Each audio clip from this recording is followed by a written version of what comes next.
ये मोची एक लड़की की हील्स ठीक करके उन्हें पहनता है, लेकिन ये क्या, मोची रूप बदल के उसी लड़की के जैसे लगने लग गया है। लेकिन ऐसा कैसे हो सकता है? इस बवाल को समझने के लिए कहानी फ्लैशबैक में चलती है। कहानी स्टार्ट होती है साल 1903 में, जहां जेविश कम्युनिटी के लोग एक मोची की दुकान पे इकट्ठे हुए होते हैं। वहां वो मोची को एक बंदे के शूज देते हैं जो कि उन्हें परेशान कर रहा होता है। मोची शूज को ठीक करने के लिए अपनी पुरानी मशीन चलाता है। तभी वहां मोची का बेटा आता है जो पूछता है, पापा आप इस पुरानी मशीन से क्यों शूज ठीक कर रहे हैं? मोची कहता है कि एक बार तुम्हारे परदादा ने एक आदमी की हेल्प की थी, जिसके बदले में उसने उन्हें ये मशीन दी थी। तब से ये हमारी फैमिली का हिस्सा है। इसके बाद कहानी प्रेजेंट में आती है, जहां हम मोची मुन्ना मीठा को देखते हैं। मुन्ना मीठा अपने काम में माहिर है। वो एक के बाद एक जूता सही करे जाता है। मुन्ना मीठा एक आम मिडिल क्लास वाली जिंदगी जी रहा है। उसकी दुकान के बगल में एक बूढ़े आदमी चाचा चिंगारी की नाई की दुकान है। एक दिन मुन्ना मीठा अपनी दुकान के बाहर खड़ा होता है। चाचा चिंगारी उसे कहता है, बेटा तुम्हारी उम्र हो रही है, शादी कर लो, कब तक हाथ से ही काम चलाते रहोगे? मुन्ना मीठा अपनी मोची वाले काम में माहिर तो है, लेकिन उसे इस काम में कोई एक्साइटमेंट नहीं लगती, जिसकी वजह से वो डिप्रेशन में ही रहता है। इसी वजह से वो किसी से घुलता मिलता नहीं है। शादी तो बेचारा क्या ही करेगा। चाचा चिंगारी की सच्ची कड़वी बातें सुनने के बाद मुन्ना मीठा वापस दुकान पे आके दगड़ दगड़ जूते ठीक करने में लग जाता है। तभी दुकान में आता है बदमाश पिंकी पहलवान। पिंकी पहलवान अपने जूते पॉलिश करवाने आया होता है। मुन्ना जूते पॉलिश करते करते उसकी घड़ी को देखे जाता है, तो पिंकी कहता है कि इसे क्या देख रहा है, मेरे पास ऐसी बहुत सी घड़ियां हैं जिनसे मैं तेरी पूरी शॉप खरीद सकता हूँ। ये सुन के मुन्ना मीठा को बहुत बुरा लगता है। जाने से पहले पिंकी मुन्ना को अपने एक और जूते देता है और कहता है कि शाम तक इन्हें ठीक कर देना, मैं 6 बजे इन्हें लेने आऊंगा। अगर ये तब तक ठीक ना हुए मैं तुम्हारा बहुत बुरा हाल करने वाला हूँ। बेचारा मुन्ना मीठा डर जाता है। वो पिंकी पहलवान के जूते ठीक करने में लग जाता है, लेकिन आज मुन्ना की किस्मत अच्छी नहीं होती। शूज ठीक करने वाली मशीन खराब हो जाती है। मुन्ना मीठा को पता है पिंकी उसकी बजा डालेगा अगर उसने शूज टाइम पे ठीक ना किए तो।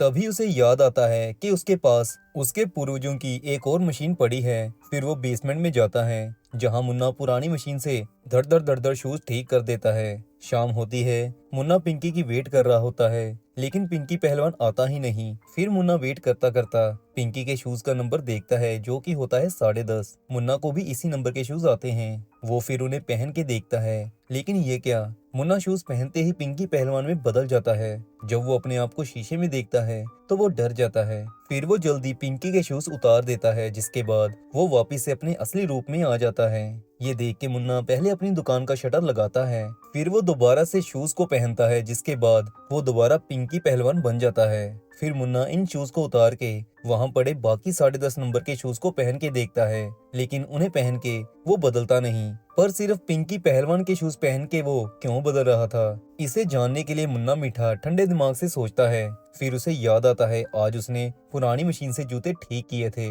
शायद वो मशीन ही जादुई है। फिर मुन्ना मीठा इस बात को क्लियर करने के लिए एक और शूज लाता है और उन्हें उस मशीन से ठीक करता है। फिर जब वो उन्हें पहनता है तो वो दोबारा उन शूज के मालिक के रूप में बदल जाता है। फिर ऐसे ही मुन्ना मीठा और भी शूज इस मशीन से ठीक करता है और हर बार वो नया रूप धारण करे जाता है। ये सब करते मुन्ना बहुत खुश हो रहा होता है। मुन्ना की लाइफ में आज बहुत टाइम बाद खुशी आई होती है। फिर मुन्ना मीठा का चलता है आम लड़कों की तरह दिमाग। वो एक लड़की की हील्स लेता है और उन्हें ठीक करके जब पहन के देखता है तो मुन्ना वही लड़की में बदल चुका होता है। मुन्ना फिर नोटी होने लगता है। वो पैंट के अंदर हाथ मारता है तो उसे पता चलता है ये लड़की नहीं, पोपट वाला ट्रांसजेंडर है। इसके बाद मुन्ना एक बूढ़े आदमी का रूप लेकर चाचा चिंगारी की दुकान पे जाता है, सिर्फ ये चेक करने के लिए चाचा मुझे पहचान पाता है या नहीं। लेकिन चाचा चिंगारी मुन्ना मीठा को पहचान नहीं पाता। ये देख के मुन्ना मीठा खुशी से पागल हो जाता है। फिर वो भेस बदल के एक बड़े रेस्टोरेंट में खाना खाने जाता है। पैसे तो उसके पास होते नहीं, इसीलिए खाने के बाद वो रेस्टोरेंट के बाथरूम में जाता है और जूते उतार के वापिस से अपने नॉर्मल रूप में आ जाता है और बिना बिल दिए रेस्टोरेंट से फरार हो जाता है। फिर रास्ते में मुन्ना को एक अमीर ज़्यादा दिखाई देता है, जिसकी कार का मुन्ना दीवाना हो जाता है। मुन्ना फिर पिंकी पहलवान के जूते पहन के उसके रूप में अमीरजादे को उसके शूज का साइज पूछता है। अमीरजादा बताता है 10:30, जो कि मुन्ना का भी नंबर होता है। फिर वो अमीरजादे को धमका के उसके जूते ले लेता है, जिसके बाद वो अमीरजादे का रूप धारण करके उसकी कार चोरी कर लेता है। फिर वो सारी रात उसकी कार में शहर घूमता है, जिससे उसे बहुत खुशी मिलती है। इसके बाद मुन्ना मीठा वापस अपने घर आ जाता है, जहां हम मुन्ना की बूढ़ी अम्मा को देखते हैं, जो कि ज्यादा ओल्ड होने की वजह से बिस्तर पर ही लेटी रहती हैं। मुन्ना फिर माँ से पूछता है, माँ अगर आपको किसी के जैसे बनने का मौका मिलता तो आप क्या बनती? मुन्ना की माँ कहती है वो उसकी माँ बन के ही खुश है। लेकिन मुन्ना कहता है अगर फिर भी आपको मौका मिलता तो। तब उसकी माँ कहती है कि वो मुन्ना के पिता से जरूर मिलना चाहती और उनके साथ डिनर करना चाहती। दोस्तों, मुन्ना मीठा का पिता बड़े टाइम पहले इन्हें छोड़ के चला गया था। फिर अगले दिन मुन्ना मीठा की दुकान पे एक सुंदर कन्या आती है, जिसे देख के मुन्ना के मुंह में पानी आ जाता है। लेकिन वो अपने जज्बातों पर काबू करता है और उससे पूछता है आपको क्या ठीक करवाना है। वो कन्या अपने बॉयफ्रेंड के जूते ठीक करवाने आई होती है। मुन्ना मीठा उसे कहता है कि मैम आप चिंता मत कीजिए, मैं जल्दी ही इन्हें ठीक कर दूंगा। फिर मुन्ना कन्या के बॉयफ्रेंड के शूज ठीक करके उन्हें खुद पहन लेता है। फिर वो उसी के रूप में कन्या के घर पहुंच जाता है, जहां कन्या नहा रही होती है। अपने बॉयफ्रेंड को आता देख कन्या उसे अपने पास बुलाती है और उसके साथ नोटी होने लगती है। फिर वो मुन्ना मीठा को बाथटब में आने को कहती है। मुन्ना अपने शूज उतारने लगता है, लेकिन तभी उसे याद आता है कि अगर उसने शूज उतार दिए तो कन्या को सब पता चल जाएगा। जिसके बाद वो कन्या को अकेले नहाता छोड़ खुद बाहर भाग जाता है। इसके बाद मुन्ना अपने पिता के शूज को ठीक करके उन्हें पहनता है और बन जाता है पूरा अपने डैड जैसा। फिर मुन्ना कोट पैंट पहन के अपने घर माँ के पास जाता है। माँ मुन्ना के पिता को दोबारा देख के बहुत चौंकती है और खुश भी होती है। फिर दोनों डिनर करते हैं और एक अच्छा टाइम स्पेंड करने के बाद मुन्ना माँ को सुला देता है। फिर अगली सुबह जब मुन्ना माँ को उठाने लगता है तो वो देखता है कि माँ गुजर गई हैं, जिससे मुन्ना बहुत ज्यादा दुखी होता है, क्योंकि मुन्ना की माँ के अलावा दुनिया में कोई भी उसका नहीं था। फिर मुन्ना अपनी माँ का फ्यूनरल करता है, जहाँ लोग मुन्ना को सहारा देते हैं। फिर कुछ दिन बाद मुन्ना वापिस से दुकान पे आता है, जहाँ पिंकी पहलवान गुस्से में आता है और मुन्ना को कहता है कि मैं पिछले एक हफ्ते से तुम्हारी दुकान पे आ रहा हूँ अपने जूते लेने के लिए, लेकिन दुकान बंद रहती है, आखिर मसला क्या है? तो मुन्ना उसे बताता है कि उसकी माँ गुजर गई थी, जिसकी वजह से वो दुकान खोल नहीं पाया। पिंकी कहता है ये तो बहुत बुरा हुआ, लेकिन इससे भी ज्यादा बुरा होगा अगर तूने मेरे जूते वापस ना किए तो। ये सुन के मुन्ना कहता है कि क्या तुम्हारे पास पर्ची है? पिंकी पहलवान कहता है कौन सी पर्ची? असल में मुन्ना मीठा सभी कस्टमर्स को उनकी पर्ची देता था, जिससे वो शूज वापस लेने आते थे, लेकिन पिंकी ने पर्ची ली ही नहीं थी, जिसकी वजह से मुन्ना उसे कहता है कि पर्ची के बिना तो तुम्हें शूज नहीं मिलने वाले। ये सुन के पिंकी कहता है बेटे कल तक मुझे मेरे शूज चाहिए, नहीं तो तुझे भी तेरी अम्मा के पास भेज दूंगा, फिर वहाँ बैठ के पर्ची लेते रहना। पिंकी पहलवान के इस बर्ताव के कारण मुन्ना मीठा को बहुत गुस्सा आता है। इसके बाद वो एक प्लान बनाता है और पिंकी पहलवान का अलग अलग कस्टमर्स के रूप में पीछा करने लगता है। अलग अलग इसीलिए ताकि पिंकी को शक ना हो पाए कि कोई उस पर नजर बनाए हुए है। फिर एक दिन पिंकी पहलवान किसी काम से कहीं जाता है। इसका फायदा उठाते हुए मुन्ना उसके जूते पहन के उसके फ्लैट में चला जाता है, जहां पिंकी की गर्लफ्रेंड होती है। पिंकी की गर्लफ्रेंड उससे बहुत नाराज होती है, क्योंकि पिंकी उसकी लेता तो था ही, साथ में उसे टॉर्चर भी बहुत कर रहा होता है, जिसकी वजह से आज उसकी गर्लफ्रेंड घर से चली जाती है। फिर जल्दी मुन्ना पिंकी के फ्लैट की तलाशी लेने लगता है। फिर उसे एक ब्रीफ केस मिलता है, जिसे खोल के मुन्ना की गोटियां गले में आ जाती हैं, क्योंकि ब्रीफ केस में होता है अलग अलग तरह का असला। मुन्ना फिर इसमें से एक डिवाइस को उठाता है, जो कि बिजली का झटका मारने वाली होती है, लेकिन मुन्ना को इसके बारे में पता ही नहीं होता। फिर वो उस डिवाइस को अपने हाथ पे चला देता है, जिससे उसे जोर का झटका हाई जोरों से लगता है और वो वहीं बेहोश हो जाता है। बहुत टाइम बीत जाने के बाद मुन्ना को होश आती है और वो रियलाइज करता है कि पिंकी किसी भी पल यहाँ आ रहा होगा। फिर वो जल्दी फ्लैट से बाहर जाने लगता है, लेकिन दरवाजे पर उसका सामना असली पिंकी पहलवान से हो जाता है, जो अपनी ही शक्ल के बंदे को देख के मुन्ना को गला दबा के मारने लगता है। मुन्ना अपनी जान बचाने के लिए बिजली वाली गन से पिंकी को झटका देता है, जिससे पिंकी का फ्यूज उड़ता है और वो बेहोश होकर गिर जाता है। मुन्ना पिंकी को फिर कुर्सी पे कस के बांध देता है। फिर थोड़े टाइम बाद पिंकी पहलवान को होश आती है, तो वो अपने सामने एक बच्चे को बैठा देखता है, जो कि मुन्ना ही होता है। वो उससे पूछता है कि उसकी घड़ियों का कलेक्शन कहाँ है, चुपचाप हमें बता दे, हम तुम्हें कुछ नहीं कहेंगे। लेकिन पिंकी गुस्से में कहता है बताता मेरा घंटा, एक बार मेरी रस्सियां खुलने दे, तुझे और तेरी गैंग को चुन चुन के मार डालूंगा। ये सुन के मुन्ना बाहर जाता है और उसी ट्रांसजेंडर का रूप लेके वापस पिंकी पहलवान के सामने आके कहता है कि चुपचाप मुझे बता दे घड़ियां कहाँ हैं, नहीं तो मैं अपना औजार तेरे मुंह में डाल दूंगा। नॉर्मल सी बात है, पिंकी उसका औजार नहीं देखना चाहता, जिसकी वजह से घड़ियां कहाँ हैं वो बता देता है। मुन्ना घड़ियां लेके जाने ही वाला होता है कि बाहर कोई बेल रिंग करता है। मुन्ना देखता है कि बाहर दो गुंडे जैसे दिखने वाले बंदे खड़े हैं। मुन्ना पिंकी से उनके बारे में पूछता है। पिंकी बताता है कि ये मेरे नीचे काम करते हैं और मेरे कहने पर तेरे जैसे को ठोक भी सकते हैं। मुन्ना पूछता है वो यहाँ क्या करने आए हैं। पिंकी बताता है कि उन्हें किसी आदमी को मारने की सुपारी मिली है, जिसके $1 लाख भी उन्हें मिलने वाले हैं। आज हमने आधे पैसे पहले लेने जाना था। मुन्ना इतने पैसे सुन के दंग रह जाता है। फिर वो पिंकी को बिजली वाली गन से झटका देता है और खुद पिंकी बन के गुंडों के साथ चल पड़ता है। फिर मुन्ना पहुंचता है गैंगस्टर चिमकांडी के घर, जो कि दिखने में जितनी सुंदर होती है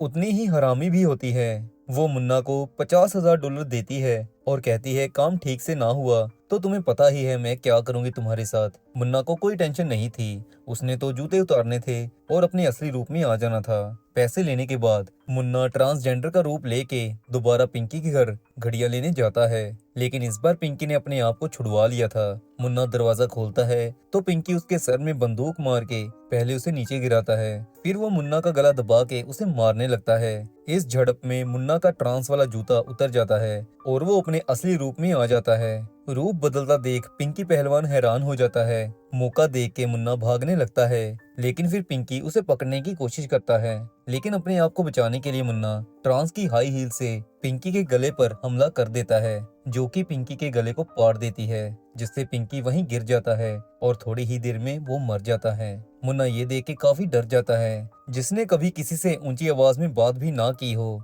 उसने आज एक आदमी को मार डाला था। घबराहट में मुन्ना पैसे और घड़ियां वहीं छोड़ के सीधा अपने घर आ जाता है। रात गुजरती है। मुन्ना डिसाइड करता है कि वो थाने जाके सब सच बता देगा, जिसके बाद वो अपने साथ 2 पुलिस वालों को पिंकी के घर लेके जाता है और उन्हें दिखाने लगता है कि उससे एक आदमी का खून हुआ है। लेकिन ये क्या, पिंकी की लाश तो वहाँ होती ही नहीं और फ्लोर पर खून की एक बूंद तक नहीं होती।